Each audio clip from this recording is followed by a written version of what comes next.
Alhamdulillah wassalatu wassalamu ala rasulillah wa ala alihi wa sahbihi wa mawalah. Pemirsa yang berbahagia, mungkin dulu waktu SMA kita pernah mendapatkan pelajaran tentang kelistrikan. Bagaimana sebuah lampu itu bisa menyala. Kita membuat denah atau gambar dari mulai catu daya, mulai sumber daya sampai ke lampu. Misalnya di sini kita akan gambarkan ada sebuah sumber daya. Kita tidak tahu berapa volt. Yang jelas dia sebuah sumber daya. Kemudian kita hubungkan dengan kabel. Lalu di sini kita pasang sebuah saklar. Selanjutnya di sini ada lampu.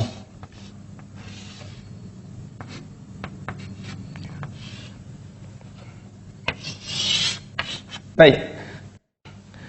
Kita bisa mengatakan lampu ini akan menyala ketika yang pertama sumber dayanya ini di sana ada arus listrik. Yang kedua, saklarnya tertutup. Kemudian yang ketiga, lampunya masih sehat. Dia bukan lampu yang rusak. Kemudian berikutnya yang keempat adalah kabelnya nyambung. Tidak ada satupun kabel yang terputus. Artinya ada 4 syarat di mana lampu ini bisa menyala. Pertama, sumbernya sehat, sumbernya bagus. Yang kedua, lampu sebagai penerima listrik adalah lampu yang masih sehat, lampu yang bagus. Yang ketiga, kabelnya nyambung, tidak ada yang putus. Kemudian berikutnya, saklarnya tertutup, dia tidak terbuka. Kira-kira 4 ini syarat di mana lampu itu bisa menyala. Kita tarik sebuah pelajaran yang disampaikan oleh Al-Imam Ibnul Qayyim dalam kitabnya Al-Fawaid. Beliau mengatakan bahwa ilmu yang kita dapatkan, ilmu yang kita dengar, itu adalah ibarat sebuah arus yang mampu menyalakan hati kita. Namun bagaimana agar ilmu itu bisa bermanfaat dan bisa menyala dalam hati kita? Kata Ibnu Qayyim, ada 4 syarat. Ada 4 syarat di mana ilmu itu bisa bermanfaat bagi hati kita. 4 syarat itu telah disebutkan oleh Allah Subhanahu wa taala di surat Qaf ayat ke-37. Allah Ta'ala berfirman, Inna fi dzalika la dzikra liman kana lahu qalbun au alqas sam'a wa huwa syahid. Sesungguhnya fi dzalika, dalam ayat itu, la dzikra merupakan peringatan liman kana lahu qalbun, bagi orang yang hatinya hidup, bagi orang yang masih memiliki hati, artinya hatinya hidup. Au alqas sam'a, dan dia mendengarkan dengan seksama. Wa huwa syahid, dan hatinya menyaksikan, syahidul qalbi, hatinya menyaksikan apa yang disampaikan.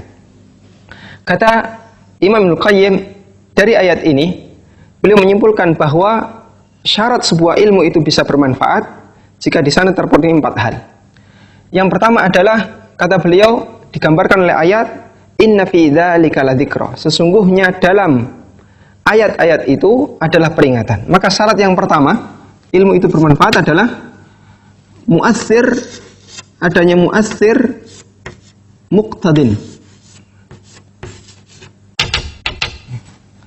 adanya pemberi pengaruh, sumber ilmu yang kuat, sumber ilmu yang mampu mempengaruhi, yang mampu mempengaruhi audien, sumber ilmu yang sehat. Karena itulah di antara syarat mutlak ketika orang belajar adalah dia harus memastikan bahwa orang yang dia jadikan sebagai sumber ilmu adalah orang yang layak dia ambil ilmunya. Karena tidak semua orang layak untuk kemudian diambil ilmunya. Pesan Muhammad bin Sirin, seorang ulama tabi'in, dalam sebuah riwayat yang disebutkan dalam Sahih Muslim, beliau mengatakan, Al-ilmu minad-din, fandur amman ta'khuduna. Ilmu itu bagian dari agama. Karena itu perhatikanlah dari mana ilmu itu kalian ambil. Tidak semua orang layak untuk dijadikan sebagai guru. Tidak semua orang layak untuk dijadikan sebagai sumber ilmu. Hanya orang tertentu saja yang dia komitmen terhadap Al-Quran dan Sunnah sesuai dengan pemahaman para sahabat, mereka lah yang layak untuk dijadikan sebagai sumber ilmu. Karena itu di masa silam, para ulama memahami bahwa ketika mereka mengambil sumber ilmu, mereka mengambil guru, mereka meyakini ini akan dipertanggungjawabkan di sisi Allah Subhanahu wa taala. Sampai Al-Imam Syafi'i rahimahullah dalam sebuah pujiannya yang beliau sampaikan kepada gurunya Imam Malik. Karena Imam Malik adalah gurunya Imam Syafi'i, beliau pernah mengatakan, "Raditu bimalikin ayyakuna hujjatan baini wa bainallahi azza wajalla." Saya ridha untuk menjadikan Imam Malik sebagai hujjah antara diriku dengan Allah Subhanahu wa taala. Artinya apa? Beliau memahami bahwa mengambil guru itu akan dipertanggungjawabkan oleh Allah Subhanahu wa taala. Dan dari ilustrasi ini jamaah yang dimuliakan Allah, semakin kuat sumber ilmu, semakin kuat sumber arus listrik, maka kita bisa memastikan cahaya yang akan dipancarkan oleh lampu, andaikan kita anggap bahwasanya lampu ini adalah lampu yang tidak memiliki batas voltase, dia bisa menerima seberapapun voltase yang masuk, maka ketika semakin besar sumber dari arus ini, lampu ini akan semakin, nyalanya akan semakin terang. Demikian pula mu'athir muqtadil.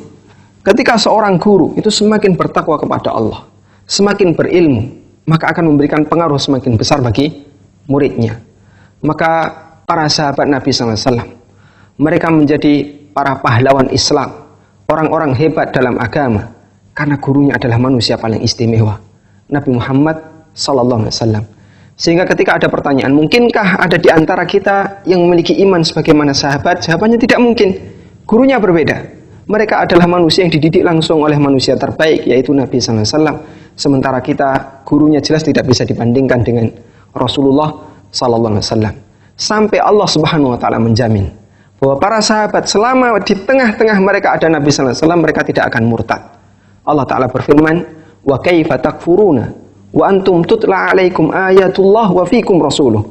Bagaimana mungkin kalian akan bisa jadi kafir sementara kalian masih dibacakan ayat Allah di tengah kalian, wa fikum rasuluh, dan di tengah kalian ada Rasulullah sallallahu alaihi wasallam.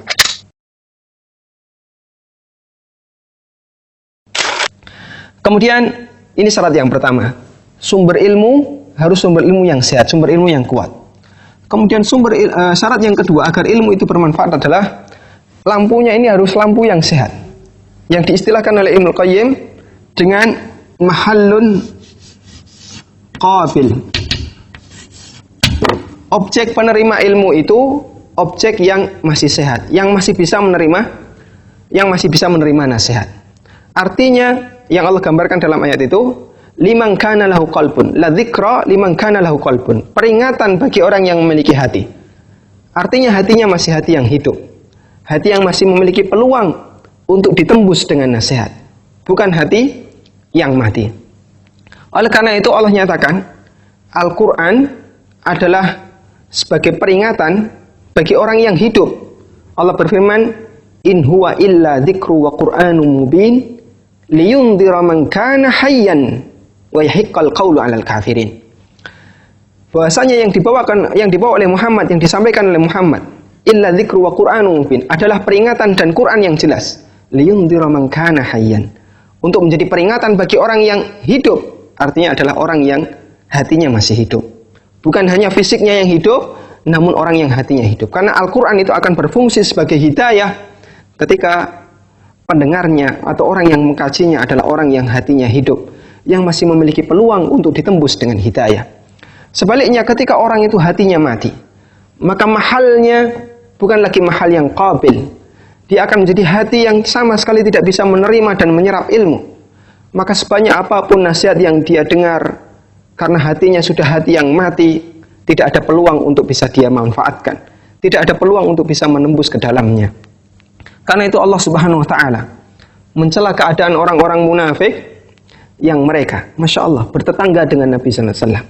Hidup di sekitar Abu Bakar, Umar, Uthman, Ali. Di sana ada Nabi Sallallahu Alaihi Wasallam. Kita bisa memastikan mereka akan sering mendengarkan nasihat manusia terbaik. Mereka sering mendengarkan nasihat Abu Bakar, Umar, Uthman, manusia-manusia terbaik. Namun apa yang terjadi? Sekalipun mereka menjadi tetangganya Nabi Sallallahu Alaihi Wasallam, tetangganya Abu Bakar, Umar, Uthman, Ali bin Abi Thalib dan sahabat-sahabat senior yang lainnya, sama sekali tidak bermanfaat baginya. Allah nyatakan, afala yatadabbarunal Qur'an am ala qulubin aqfaluha. Apakah mereka tidak mau mengkaji isi Al-Quran, ataukah ada kunci dalam hatinya? Maka orang yang hatinya terkunci semacam ini adalah orang yang hatinya mati. Sama sekali ketika lampu ini tidak berfungsi, lampu yang sudah mati diberi arus berapapun tidak akan memberikan pengaruh di dalamnya. Sebagaimana hati manusia ketika hati itu mati, mau diberi guru secerdas apapun, sepintar apapun, dengan dalil berapapun, dia akan tolak. Anda bisa perhatikan kondisi orang-orang jil, kondisi orang-orang liberal, yang mereka berKTP Islam. Namun Masya Allah, begitu sulitnya semua ayat yang mereka dengar seolah-olah terbantahkan dengan akal mereka. Kemudian syarat yang ketiga, au al-qasam'ah, dia mendengarkan dengan seksama. Yang dinyatakan oleh Ibnu Qayyim dengan istilah isgha'us sam'. Isgha'us sam'. Pendengarannya terpasang normal, bukan pendengaran yang tertutup. Karena itulah Rasulullah SAW mengajarkan kepada kita berbagai macam adab ketika belajar. Di antaranya adalah kita bisa melihat bagaimana Rasulullah SAW memberikan pelajaran kepada para sahabatnya ketika mereka menghadiri Jumatan. Hendaknya mandi dulu agar suasananya bisa segar, sehingga tidak ngantuk. Yang kedua, lebih dekat dengan imam. Yang ketiga, konsentrasi melihat imam, melihat khotib. Yang keempat, dilarang untuk berbicara, tidak boleh mainan dan seterusnya. Itu semuanya dalam rangka isgha'us sam', sehingga orang bisa konsentrasi memasang pendengarannya untuk memperhatikan apa yang disampaikan oleh khatib. Ya. Maka Rasulullah SAW memberikan berbagai macam adab ketika orang menghadiri Jumatan. Tujuannya adalah dalam rangka isgha'us sam'. Oleh karena itu dulu para ulama sangat mencela keras orang yang menghadiri Jumatan kemudian ngantuk, atau orang yang menghadiri majelis ilmu kemudian dia tertidur. Kata Ibnu Mas'ud, orang semacam ini adalah orang yang tertusuk jarumnya setan. Semuanya sikap semacam ini semuanya dicela oleh sahabat. Namun Masya Allah, kondisi terbalik. Di zaman kita, yang namanya tidur ketika Jumatan adalah sesuatu yang lumrah. Bahkan orang kalau sulit tidur, datangilah Jumatan atau datangilah pengajian, bisa dipastikan dia ngantuk. Untuk apa kemudian dia datang sementara dia duduk di sana hanya untuk tidur? Pendengarannya tertutup karena dia tidur. Kemudian syarat yang keempat adalah di bagian akhir ayat Allah menyebutkan wa huwa syahid, dia menyaksikan. Kata Ibnu Qayyim adalah syahidul qalbi. Syahidul qalbi. Artinya hatinya itu konsentrasi. Bisa jadi ada orang yang fisiknya di masjid namun batinnya di rumah. Fisiknya di masjid namun hatinya ada di pasar. Fisiknya di masjid tapi hatinya ada di kantor. Dia tidak memikirkan apa yang sedang dia dengar, apa yang sedang dia lihat, tapi yang dia pikirkan yang lain. Sehingga hatinya bukan hati yang syahid, hati yang konsentrasi dengan apa yang sedang dia alami. Yang kata Ibnu Qayyim, syahidul qalbi ini adalah adamul mani'. Di sana tidak ada penghalang antara hati dengan sumber ilmu. Bisa jadi kabelnya bagus, lampunya bagus, sumbernya bagus, tapi saklarnya belum dipasang. Saklarnya tidak nutup, sehingga di sana ada mani, ada penghalang. Maka seperti itu pula ketika kita belajar. Kadang kita di depan ustaz, tapi kita punya masalah. Kita sedang mengkaji sebuah kitab. Hati kita atau fisik kita ada di depan ustaz. Namun hati kita nggak tahu pergi kemana jauhnya. Kita tidak tahu hati kita apakah berada di situ ataukah tidak.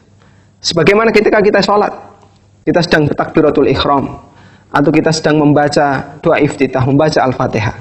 Sama sekali tidak pernah merenungkan apa yang kita baca, tapi hati kita lari entah jauh kemana. Karena kita tidak melakukan syahidul qalbi. Di sana ada mani, yaitu tidak konsentrasi ketika kita belajar. Seperti itulah pemirsa yang berbahagia, 4 syarat di mana ilmu itu akan bisa mengendap dan meresap dalam hati kita yang digambarkan oleh Ibnu Qayyim, dan beliau sebutkan 4 syarat ini. Beliau simpulkan dari firman Allah di surat Qaf ayat ke-37. Demikian, semoga bermanfaat. Wassallallahu ala nabiyyina Muhammadin wa ala alihi wa sahbihi wasallam.